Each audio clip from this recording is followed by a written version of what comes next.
پښتون ټایم چینل کې مو په سلامونو هرکلی کوم. یوه ښځه قصه کوي چې ناروغه شوم او ډاکټر ته د چیک اپ لپاره ولاړم. ډاکټر راته نسخه ولیکله، میډیکل سټور ته ولاړم او هلته مې دارو واخیستل.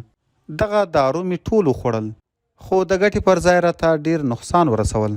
خو وروسته پوه شوم چې دا ډاکټر اصلي نه و، بلکې په دروغو او ټګي یې له ځانه ډاکټر جوړ کړی و.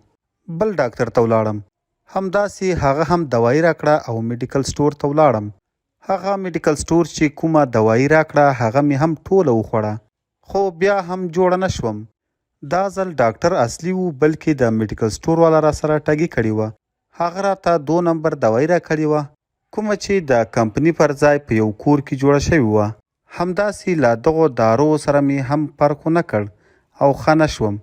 په کلي کې یو ډاکټر راته مشوره راکړه چې هر سهار یو ګیلاس شودي څښه.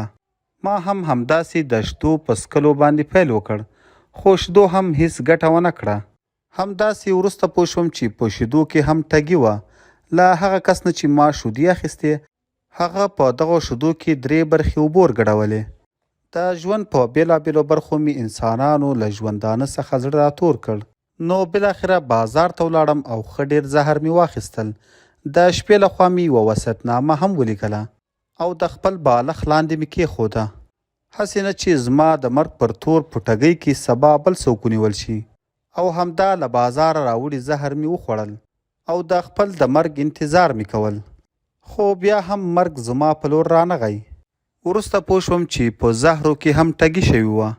د اصلي زهرو پر ځای یې 2 نمبر زهر راکړي وو. قدرمنو لیدونکو، دا وای ولنډه ویډیو چې تاسو ته مو د دې دنیا د انسانانو د ټګي او 2 نمبري په اړه جوړه کړې وه. تاسو یې په اړه څه نظر لرئ؟ نظر مو را سره په کمنټ کې ضرور شریک کړئ او د نورو داسې تازه او معلوماتي ویډیوګانو دپاره پښتون ټایم چینل همدا اوس سبسکرایب کړئ. تر بلې ویډیو مو په لو یو بخښونکي رب سپارم. د لوی الله په امان.